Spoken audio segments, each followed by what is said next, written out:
Welcome to Fireteam Chat, IGN's Destiny podcast. Joining me today is Fran Mirabella. What's up, everybody? Fran, did you have a good week? I had a pretty good week, yeah. I'm back at work, I was sick for a few days. Yeah. So I've got a special show voice today. It's nice. It's nice and gravelly. Well, for your special show voice, we also brought a special guest. Awesome. Who might that be? We brought Jake. Hey, Jake. Hey. Jake, why don't you tell us a little bit about yourself? All right. Well, I go under the alias of I Love Noobs on the interwebs. That's 2 I's. I'm a member of Invigorate Gaming. And if you want to find me on the internet, you can go to twitter.com/ILoveNoobs with 2 I's. And then if you want to find the clan, go to invigorategaming.com. That's definitely the best place to go. Who doesn't know Invigorate? Come on. You gotta tell. I'm sure some of our viewers might not. So, Jake, why would people know the name Invigorate? What are you guys known for? Well, we're known for getting the world's first title for both Vault of Glass Hard and for Crota's End on normal. Mm-hmm. And if you are B scene in Destiny, we also just won the first ever Destiny Control tournament. It was unofficial. Bungie didn't actually know about it, but it was there. Nice. Saw that. How many people are in the clan in total? We have 42 or 43, somewhere around there. Awesome. Wow. Yeah. So Invigorate, INV, is your abbreviation, right? Yeah. What did you guys do to prep for Vault and Crota? Like, how do you get ready for something like that? Okay, so I went to the raid team for this answer, and just to clear it up, I'm not on the team that cleared the Vault or Crota first, so I went straight to them for the answer for you guys. And I have a quote. So LT John 5, who is also the leader of the clan, quotes this. He says, "Being mentally prepared and knowing what to expect were keys to our success. We speculated all scenarios that we may have run into and already had a game plan on how to overcome the objective." And he says, also, the chemistry between the team was a big thing, and that's pretty much it. Yeah, I'd imagine. That's where you definitely lose time in Vault is like disagreements or why don't we do this? And, you got to have clear leadership and, the right chemistry. So here's the big question. Does everybody have like a specific role? Like, is there one guy who's like, you need to be the best at sword bearer? Okay, you need to be the best at sniping knights. Not necessarily. Off the world's first titles, we have one guy who usually takes the relics every time for those teams. But in general, the whole team is good at doing everything. They can do whatever they want. Okay. So, next question. House of Wolves. We all know it's coming. What are you guys doing to get ready for House of Wolves? So obviously the mentality part. So I can steal your ideas, I mean. Oh, okay. Yeah. Well, it's going to be a race. We've seen you guys streaming too before. And other than the mentality stuff, some good stuff to do before you try and do the raid races is you want to max out on 3 characters, all your Glimmer, max out all your Crucible and Vanguard marks, because all that armor is going to be leveled up, so you could buy that stuff and level it up quickly, like after the update. And then you also want to have 10 bounties on all your 3 characters. 10 5,000 bounties. Yeah, so that you can level up your armor really fast. And actually, that was one of the keys to success for the Crota's End normal. One of our guys who wasn't part of the raid team, he's actually a 7th member if you looked at a picture of us completing it first. And he leveled his guy up to 31, I believe. So then he jumped in as Swordbearer and did more damage to Crota versus a level 30. So that's where we somehow pulled that off. Yeah, I noticed that when, everyone was just struggling to try to just do it, and then people realized they had to circle back, and then some people were like, crap, I need experience, and that's where when people had the stuff you mentioned, they made a huge difference. Well, the thing he did, though, is he had 3 of the same character type. So when he went in, and he had all those bounties, and all that stuff saved, all the marks on all 3 characters, so he was able to buy everything he needed immediately. You could actually do that on one character. You could buy all the gear you need. I'm ready for that. But I don't have 3 Warlocks or 3 Titans. I know someone who might. So, do you? Do you run 3? That's what the third one's going to be. So, I haven't talked about it, but everyone's like, what are you going to do next? And I'm like, I want to do a Titan, but I'm going to recycle a Warlock is what's going to happen. Okay. So, yeah. You heard it here first, like anybody cares. You better start stacking everything up for now, for sure. I got time. Jake, are you doing anything to prep personally? Well, obviously everything that I've said. We have more than one team that goes for it, but the team that's got it twice is usually the one that obviously comes in first. Yeah. But I do have 2 hunters, and I made a Titan in preparation just in case. Titans also help with Crota Zen for the boomers, so hopefully the Titan comes in handy. Yeah. Cool. Yeah. What about weapons? Do you think leveling all your weapons is going to be important? Because you don't know what they're going to throw at you. I think weapons with specific buffs, like the health regen on Red Death and stuff like that, will be important. But I don't know if something like Pocket Infinity is going to be super important.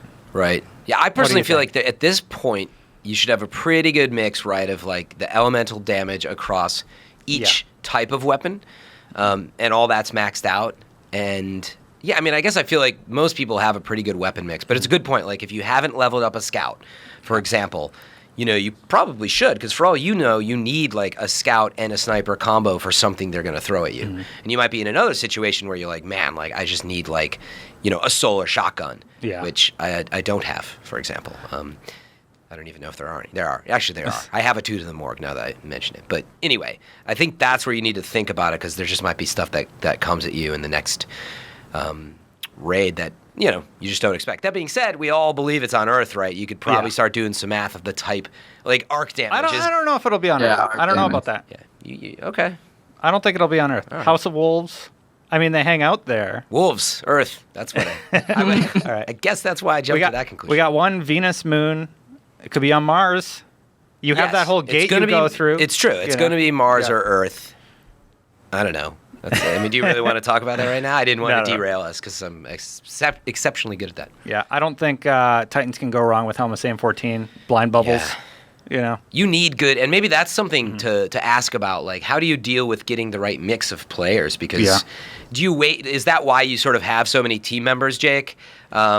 Because, like, do you have a situation where you might have 6 people that go for it, and someone is like, I got to run my other character type, and you can depend on them? Is that part of the strategy? I think the team that's completed it twice has a pretty diverse set of characters. I think most of them have, like, a Warlock, a Titan, or a Hunter. So if they ever have to switch, they usually just switch, like, themselves.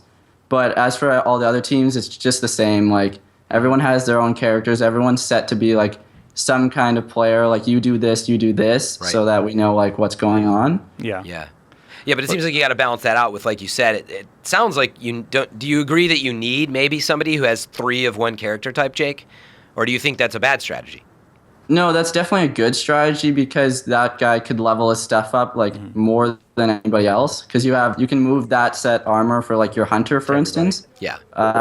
Over to your other hunter and level it up with those bounties too. Okay. So yeah, that is a good idea. It sounds like you're saying you need at least one person who's done that as part of your raid team. I don't know though, because Bungie said they're going to be more mindful about respecting the amount of time you've invested. So I don't think they're just going to let the vendors sell all new gear. I don't think they're going to do that this time. Yeah, I think that's a good point. That was a mistake. But it doesn't... And in my opinion, that was a mistake with the last piece of DLC. Right.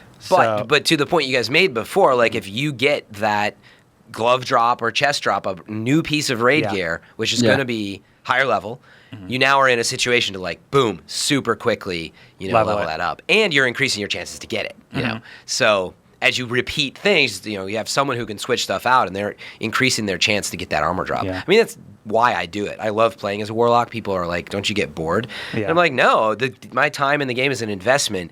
The last thing I want to do is have 2 characters that I'm pissed off that I don't have the chess piece for. I'm just not in a state of mind right now that I want to do that. So to each their own, though. This is really fun. This has got me really excited for House of Wolves. I know. Going about it a lot more. Going into that raid for the first time, not knowing what to expect, figuring it out and moving forward. Figuring out the bridge for the first time was one of the most fun moments I've ever experienced in a game. Yeah, unfortunately, I had to show up a little late. I was like traveling and busy at the time. I hope... Yeah, Bungie, can you just release it at like 10 in the morning or something instead? Instead of it went on at like 1 a.m. last time. It was 11. 11 p.m. Hard mode was 11. 11 p.m. though, right? Yeah. But I mean... No, a.m. It was during the day. Yeah, it was 1 p.m. I think. Oh, yeah. It was in the middle of the day. I was at work. That explains it. Anyway. I was playing Destiny at my desk. Okay. All right, so we're going to move on. Bungie had some cool updates this week. Sure did. Fran, why don't you tell us a little bit about them? Sure, yeah. Where did you put the notes on here? I got them off the top of my head. I mean, the first one is the locking your weapons from keeping them from being dismantled. Yeah, so the story we ran was about the PvP stuff, but this little thing that they're adding where you could... So if you didn't read the update, you can now lock your exotic weapons so they can't be dismantled or, like, thrown away, basically. Yep. You can't accidentally throw away your stuff anymore. Yeah, I mean, it's funny because they address it. They're like, sounds simple, right? And actually, they did go to the team, and it wasn't too hard for them to add a lock, right? So they got a little icon on there. There's a way to do it. You press in the right analog stick, I believe, to lock it. It's cool, smart. Then they said when you kind of start putting stuff in the vault and syncing with the servers, they're like, oh, that's where it was a little more challenging. So that's kind of what took the time. And I think they try to address that a lot when they do their updates, is helping us understand, like, why is this taking forever? They're listening, right? So I thought it was smart that they put it in that context. But yeah, I'm so happy about that. There's been times when I accidentally have it like sitting on another character, like Praetor's timepiece for a while. I thought that I like... Well, that's not an exotic. That's right. You can't lock non-exotics. I just realized that when I said it. So you can only lock exotics, but still, same thing. Like, I've been nervous sometimes that I've done it. But you'd have to be pretty drunk, too, I think, to dismantle an exotic. It takes, like, a long time. Now it does. I think before you could just press it and it would go. No, I mean, they fixed that a long time ago. Well, yeah, but I'm saying at one time, it was pretty easy to make that mistake. Or, like, say, buy the wrong thing. Yeah. Don't judge people is what I'm saying, Bran. Well, wait, Some of us have accidentally bought things we don't want. Well, you can buy things on accident. You can't dismantle them that easy. So actually, that's a good question. Maybe, Jake, we should ask you that since you're the guest. Do you think it was the right move to only allow you to lock exotics? You know, did they address what was needed? I think maybe they did it so that you can only lock exotics because they're a bit rarer. You could I've gotten like so many legendaries that are the same out of like engrams or out of the Nightfall that maybe they just didn't think it's worth it. But as for locking exotics, I'm really happy because now I can lock my Galhorn and it will never ever go anywhere. And then Galhorn's my baby. So yeah. I think it's kind of everybody's baby. But like, what about something like Praetorian Foil? Yeah, an extremely rare drop from Vault of Glass. What if you got that and you accidentally dismantled it? As I said it, I realized, I'm like, wait, I was so excited. And then I realized when I said it, like, no, why is it just exotics? Like, a rarity is a rarity. And not just because the Cryptarch says, oh, that's a rare piece. Like, meaning I know what's rare to me. And I have, for example, I always talk about the Purifier 7 that I love. It got the Feeding Frenzy. You know, when you kill someone, you get quick reload. It's an awesome perk for a fusion rifle. That's awesome. That's one of my babies. And now I'm like, oh, I can't use this lock. Yeah. So I always feel bad saying it. I'm like, thank you, Bungie, but try again, please, because that's really important to me. I'm super nervous about losing that stuff. Yeah. Because that's the stuff I burn down more. You know, when you think about it, like logically, I'm way less likely to accidentally burn an exotic, right? I mean, you get one from a Nightfall occasionally or occasionally from drop, but you rarely get them. It's bright yellow. And it's bright yellow. And it takes an hour to dismantle. Way more often am I breaking down legendaries. And here's the real kicker. I'm breaking down duplicates. I think that's actually where they were trying to probably address it, as the duplicates, because that's where you could get confused if you're like in a rush. But especially for legendaries, you know. Now I'm a little bummed because I just went through this a few times. Like I got a new coiled hiss pulse rifle with that perk for Feeding Frenzy, and I had to like make sure I wanted to get rid of my old one and keep the new one. Yeah. So anyway, I'd love to see it on legendaries. I guess it's more of a wish than a complaint. How about that? So spun it into something positive. So if you could lock 2 legendaries, only 2. Oh gosh. Which 2 would you pick? Jake, do you have some in mind? Okay, Black Hammer. Oh yeah, God. I've only gotten one of those ever. Yeah. And I don't want to lose that. And I think Fatebringer, because that's pretty rare too. And I've only gotten one. So I don't think I've ever gotten a secondary Fatebringer ever. I would probably have to go with Fatebringer. And you said Black Hammer. That's the one I'd choose. But originally I was thinking I really like Vision of Confluence. I know it's not that good, but just that auto fire. I wish there were more auto fire scout rifles. Yeah.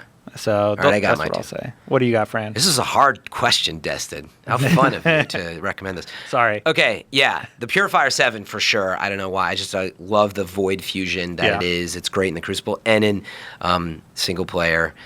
So I love that.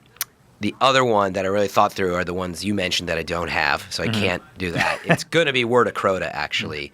Hunger of Crota, the rocket launcher, because I have only gotten that drop once, and I got it early. And now that you say all this, I'm like still waiting for Black Hammer. So I've been happy with that. You have to run I use it all the time. You have to run it on normal to get Black Hammer. You know that, right? Did not know that. You can get it on hard, but they're more likely on hard. Yes, you're more likely to get primaries on hard. And secondaries and heavies on normal. Well, that explains it, you know, because and I found out Hawkmoon drops on Vault normal more often than Vault hard. It drops on both. It drops on both, but the stories. So when you guys tweet at me and tell me how you get your Hawkmoons and stuff like that, I listen and I'm like, all right. So there's a high percentage of people that got it on Vault normal from Gorgon Chest. But wait, that's what I want to ask, Jake. Do you believe this? Is this like? This is one of our superstitions. Are these facts or are these just myths? Yeah, the superstitions. Yeah. Like, do you believe Hawkmoon drops more frequently on normal and Black Hammer more frequently on normal? No, that's a fact. That's Black Hammer. Yeah, Black Hammer drops more frequently on normal. Yeah. But as for Hawkmoon, I'm also missing it, just so everybody knows. Every week I get to be like, yes. But I don't think it drops more frequently anywhere. I think it's just random. But I do have a superstition if you guys want to hear that. Yeah, of course. Yours, yeah. Okay, so you guys talked about the Vogue chest, and if you shot it or whatever... You powered it up. Yeah. Okay, so I was missing the Gallahorn for the longest time. Like, I've had it for like 3 weeks. That's why it's my baby. But, so I think shooting it with the Gallahorn powers it up to get you a Gallahorn. Really? Wait, yes. You really believe this? It got me a Gallahorn. Like, I wish I would have saved the video, but I didn't. But it got me a Gallahorn. Yeah, we talked about that last week. Like, you want to believe. And it works, And there's someone who sent out on the Facebook group the same thing. It was like, confirmed, charging up the chest works, because somebody got, the Gallahorn by shooting it, period. But, I mean, there's no way it has any effect. But I will say the more we talk about it, this is the type of Easter eggs that could show up. Like, for all you know, they're working on something small like this that might actually work, just to mess with us, because they've done that before, Mm-hmm. Before we go on to the next topic, I'm just looking at something here on our Facebook group. Let's plug our Facebook group really quick. Fireteam chat on Facebook. There is a link in the post, so you can join our group. And we held a contest last week to see who can complete a strike in the fastest amount of time. We got a lot of entries. They just did the screenshot thing. They weren't able to send a video. And I think we have a winner. We'll talk about them in a little bit. Cool. So let's talk about Bungie's next update really quick, Fran. The ammo spawns? Yes, sir. Yeah, so they've been talking about for a while, like, ammo spawn patterns and, how heavy works and all that. But now they've thrown out special ammo is pretty big on the list. Mm-hmm. And that really the shotgun violence especially, right, which we've all have to suffer still, it's a big issue. You have a limitless supply of shotgun ammo or sniper ammo or whatever it is. So... No. Oh, you mean because they keep popping up? But what I mean is they pop up, so you never feel like you got to go that far to get special ammo. So you start with 4 rounds on your secondary. Or my invective starts with 4 rounds. Yeah. So let's see if I remember everything. Its special is going to be redistributed to be less frequent, and it's not going to give you as much rounds with each pickup.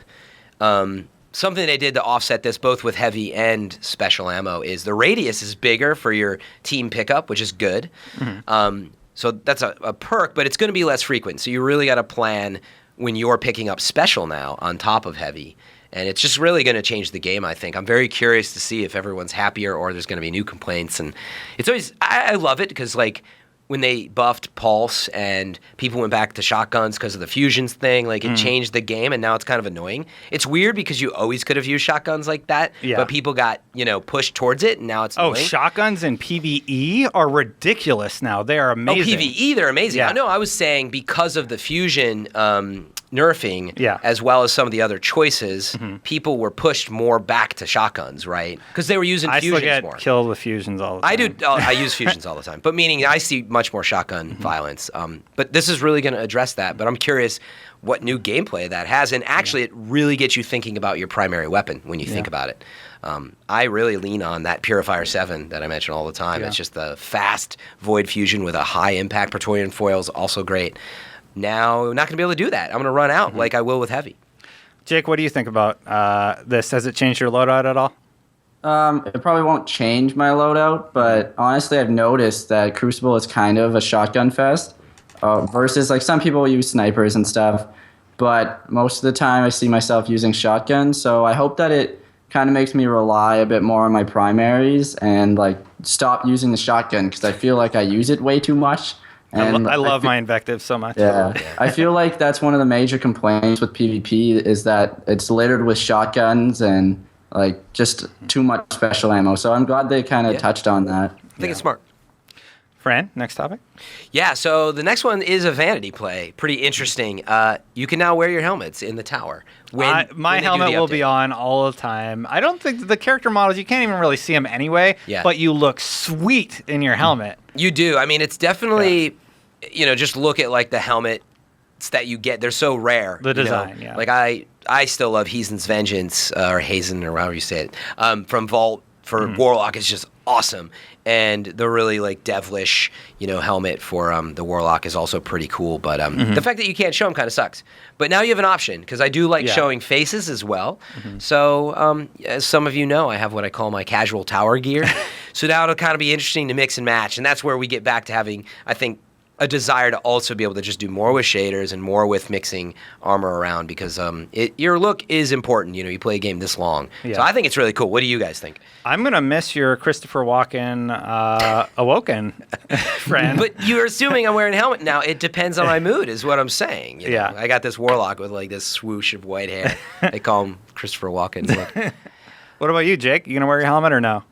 I think half of the time I probably will. Like I like the update. I'm gonna be wearing my Mask of the Third Man around everywhere. But I think sometimes I'll probably take it off because I feel like when I have my helmet off in the tower, it's like my Guardian's taking a break or whatever. He's taking a break from all the battling and just like relaxing in the tower. So that's what I'm talking about. You got to kick back. It gets sweaty in the helmet. You got to rinse it out occasionally, spray some Febreze in there. So I'm only going to wear it sometimes. I find it interesting that you guys have thought about it that much. Like, I'm going to have it on and off, and sometimes I'll take it off. Like on Thursdays, I don't want to wear my helmet. I just want to strut my stuff. When I'm buying from Zer, I'm like, what's up, man? I want to, you want to sport something real nice. Flirt with the exos. Exactly.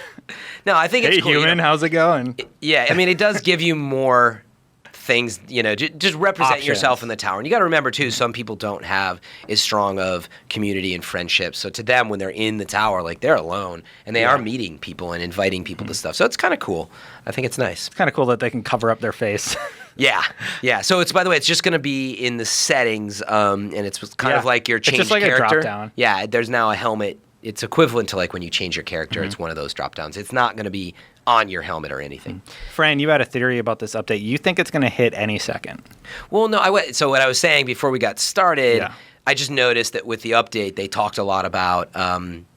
They're sort of like it's finished, but we got to figure out when we're going to launch it. Meaning they weren't like saying next week. Yeah. So I was like, are they trying to get it out sooner? Because I mean, House of Wolves is approaching, or are they just not sure they're going to make next week? I mean, Jake, what do you think in terms of the update? Do you think it'll just come up on Tuesday like normal and they just weren't sure? Or do you think it could release like middle of the week or on a Thursday or?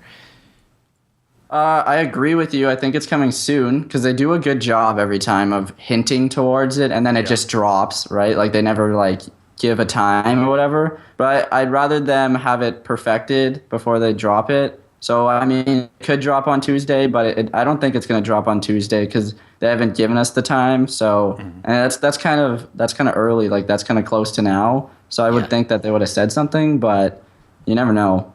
Yeah, and they like to be mysterious. But it's just sort of the way it was put out. Like because remember, some of the updates, they've been like, it's coming next week. Very clear. This one, less so. And they said they finished it, and that was where I heard sort of the conflicting language, right? We're done. just got to figure out when to launch it. Which, sure, there's a few implementation things, but I think it's also having to do with House of Wolves, personally, and like the rollout of other things, maybe. Well, they don't want to roll it out right before House of Wolves and then ruin stuff. That's right. And then have to fix it all. That's right. I think they're going to launch it a month before House of Wolves hits, whenever that is. April 19th. Yeah, we'll see. That's what I think. I think it's the week after that. But, I think it's going to be late May. Or, sorry. Yeah, I mean, May. that's pretty much what I've been saying. I just was guessing May 19th. For the launch. Because it would be the 19th or 26th, but 19th, why not? We'll see. Jake, when do you think House of Wolves is hitting?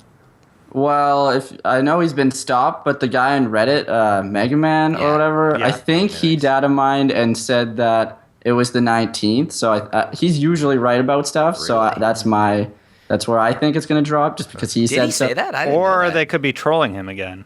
Well, maybe. Yeah. Maybe. So actually, that was an old Reddit post, right? Somewhat, yeah. Yeah, so I think Bungie actually came out and said that data was placeholder. Like, they actually responded to his leak. Yeah, they have, but hey, I mean, keep in mind this data's placeholder, and then they started fixing it. Yeah. Because he was getting, like, I'm glad that he doesn't have the Zer info anymore, because it makes Fridays a little bit exciting. Yeah. Well, now that I have everything, a little less. That's Zer's fault, not his, though. Yeah. But yeah, look, I mean, it's interesting. I didn't even know that, by the way. The reason I chose that date is, well, one, I've just been in the industry forever, and I was just putting on my hat of, like, release dates. I'm like, they got to do it before E3. Yeah. You know, and end of May, I was very confident on. And then they've been talking about this update for a long time, and I knew that there's got to be at least, like, a month in between this update and House of Wolves. Yeah. So I was just putting that hat on, and so whatever the case, it just so happens that it's the date that he chose, but it kind of... I still believe there's a very likely date, and I think you're right, Destin. It might just be the week after. I think if I had to judge, we're like probably 80% accurate. It's going to be the 19th or 26th, but now I'm going to regret putting a number on it. But whatever, it's just a guess. Okay. Well, moving on. I did mention that we had a contest last week. Yeah. And I believe congratulations are in order for Tyler Meister. He did the Nexus in under 4 minutes.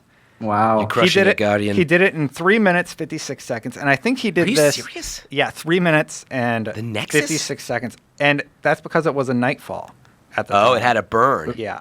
Somebody had 432. Nathan had 432. And a bunch of people had 11 minutes, but sub 4 minutes, that is absolutely crazy. Is Invigorate going to get in on this, Jake? Yeah. Ooh, well, you guys, maybe you have a new challenge this week. I don't know. Speaking of challenges, you could break his record and his heart and beat the 3. Speaking of challenges, we actually got another one from the same guy who sent the crazy Crota challenge. Oh, really? What's this guy's name again? Brian. So Brian's the guy who keeps sending in the crazy challenges. He says, "Congrats to you guys for completing it." And here is his challenge. A Vault of Glass run on hard or normal. You can't switch players. Wherever you start with must end with you. Slow down. Yeah. It's a lot to get through. Vault of Glass, normal or hard. Okay. No rockets. Only exotics allowed are No Land Beyond, Invective, Necrochasm, Pocket Infinity, Fourth Horseman, Last Word, Bad Juju, Might of Multi-Tool, and Super Good Advice. Those are not allowed? Those are the only ones allowed. Okay. So no Galahorn. That means no Galahorn. I don't use Galahorn in there anyway. Okay. No legendary, rare, uncommon, or common allowed. What? Yeah. How is that even possible? Can only use exotic weapons. You can only use exotic weapons. Oh, only use. Like you can have them equipped, but you can only be firing one at a time. Yeah. Okay. No weapon switching. Okay. And then he's the one who... So you can only use one weapon at a time. Yeah. They have to be exotics, of which are... Let's just go through that list one more time. Okay. Here, let's go through it again. So it is No Land Beyond, Invective, Necrochasm, Pocket Infinity, Fourth Horseman, Last Word, Bad Juju, Might of Multi-Tool, and Super Good Advice. Okay. Interesting. And now what he's doing there is making you specialize. Yeah. So like Super Good Advice, you want him to get teleported in to handle oracles. Yep. At the end. So now per section, vault entrance, vehicle kills only, no guns or supers or melee or grenades allowed. And he didn't want to share this, but the hint is that you can go get vehicles. You can go get those sparrows that can shoot in this area and then get into the entrance. So that's right. the hint he didn't want me to give you, but I'm like, if you don't tell them, nobody's going to do this. You should have told them. They would have found it, but whatever. Now it'll speed up the chances of people beating this. Vault Confluxes, you can only kill Minotaurs and Praetorians with supers. Vault Oracles can only kill Minotaurs and Praetorians with supers. Can only kill Oracles and Minotaurs and Praetorians.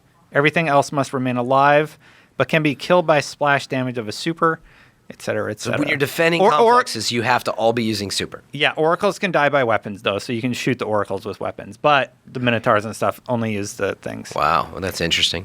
Vault Templar, can't let him teleport, can only kill Minotaurs, Praetorians with supers. Gorgon's Maze, must kill one Gorgon. Remember the weapons rule, though. Oh, no. You can't use Galley. Nah, that's fine. I think that's very doable. The jumping puzzle, I already solved can't use the blocks. Can't. Oh, that's fine too. Well, as a warlock, that's nice. I don't know that everybody. Yeah, everybody can do it in a certain way. Yeah, everybody can do it by jumping across. So it was so easy as a warlock. Yeah. Gatekeepers can only kill Praetorians with supers. This includes the ones after you have both relics. Oh man, so you have to drop the relic, kill him with the super. Oh wow.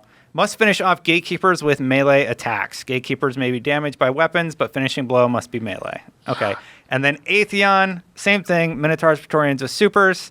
Can only damage Atheon with supers. Must take dance party screenshot with Atheon, then kill him in the same round.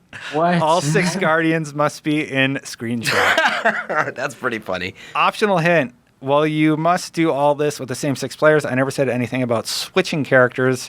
Each of these can be done a lot easier with different classes. Right. And just no one's going to do that. That's what you said on the last one. Yeah. And just to clarify, well, one, we'll post this in the Facebook group, right? Sure. We should do that. Yeah. So you get a clear message there. And then the super from the relic is a super, right? Yeah. So you can use that.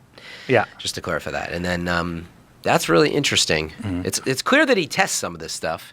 Yeah. His name is just Brian? There's no username? Brian. No, he just goes by Brian. He emails me these crazy challenges. Brian, and I'm like, sure. Brian at Bungie.net or something? No. No. Just kidding. Yeah, that's it. We have one shout out. We got to get through a few more community things. Wrath of the Sentinels. And then I want to show artwork because we had people send in artwork. Please keep sending me artwork. We're going to feature it at the end of episodes. Destiny at IGN.com. We'll feature them on the show. Jake, we're going to switch over from you to some art here. I mean, we can still hear you and everything. Yeah, we can still hear you, though. Yeah, I'm still here, guys. Hi, Jake. So first up, we have this from Andy and Steven. It's just one of each of the classes, kind of hand-drawn and then, it's nice. Colored. Very nice. This one is from Andy Kinner. Very nice, Andy. Very nice. This is from Benny. It's a Warlock Sunsinger that he drew. I like that. This is from Brittany. She actually made this for her boyfriend. She doesn't know that this is going to be on the show. So this is is her ink boyfriend drawing watching? Of You just spoiled he's the one. He's the one who sent it in. Oh, okay. Yeah. So Brittany Hablitz and Zachary Sutherland's Thorn. I like that. That's nice. So simple. Very nice job. I could see that framed. That's really cool. Exactly. We got this from Chad Gursky. It's a minimalist design of the planets. Yeah, very cool. Here it is again. This one from Dolly. This is a framed version of the planets. I really like this this artwork. And here it is again without the frame. Yeah, it's very nice. Now that looked like it was using some original art assets, right? It might be. I'm not sure. I'm not sure if he recreated it. Yeah, maybe just in Photoshop. It's nice. It looks very cool. This is from James Keogh. So he is actually doing this for one of the other Destiny podcasts, but he sent this one in just for us, and I pulled it off of the Facebook group. It's an Agent of the 007 parody. I forgot some people are just on audio. Yeah, it's 009 for Agent of the 9. Nice.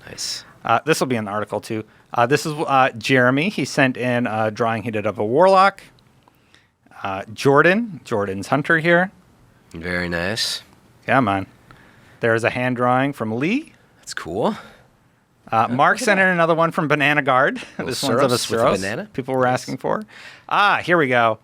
Wow, that's cool. Matt Vincent did these amazing Samurai Jack style pieces of artwork, or Gendy Tartanovsky. Yeah, look at this is his Hunter, and he also did a Titan. Style nice. And then my computer crashed. But he also did a Titan, which was really, really cool. Yeah. And my computer's I want to see working. the Titan, Destin. I can't. My computer broke, friend. Is Jake, are you still there? Yeah, I'm still here. You guys can still hear me, right? It'll okay, there. I think VLC broke. It's fine. Here, I'm gonna I'm gonna break the illusion and do it the sloppy way. I think it's okay. There's a TV way in the background of us. It's a very highly produced show here. So here's this Titan. Oh yeah, I saw. Yeah, you sent me that before. Yeah, it was really nice. It was really I cool. Like it. And then if you just use preview, you can kind of click through them, I think. But yeah, and we'll show the other ones next week. Seeing my computer's being dumb. It's suspense. Oh no. But yeah, no, those are really nice. There's so many talented people out there, obviously. So it's great to have a forum to get that out there, too. So please send them in. Yeah, thank you, guys. Send your artwork to destiny@ign.com. And, Fran, we're over time. Yeah. I guess people got their wish, a longer show that's this right. week. I always mention that. I want to thank you, Jake. Jake, do you have any last words for us? Yes, okay. So, Invigorate has a special message, guys. Okay. So, Naomi, Kyle, we're inviting you to join the clan, and we hope that you hear this and get in touch with us because you're welcome. You're welcome to join. That's awesome. An official invitation for Naomi Kyle to join Team Invigorate. I love it. I'll make sure she gets the message. I have a meeting with her in 90 minutes. So what if she ends up being your MVP? That's gonna be awesome. Jake, where can people find your stuff? If you want to find me personally, again, twitter.com/ILoveNews with 2 I's. Mm-hmm. And then finding the clan, find them at invigorategaming.com. And if you want to check out our streams too, mlg.tv/invigorate. Awesome. Well, thank you very much for joining us. Thank you, Fran, for being on the show again. Thank you, everybody, for listening. Sorry to interrupt you. Thank you is all I was saying. Yeah. And that is it for our podcast. Until next time. Guardians out.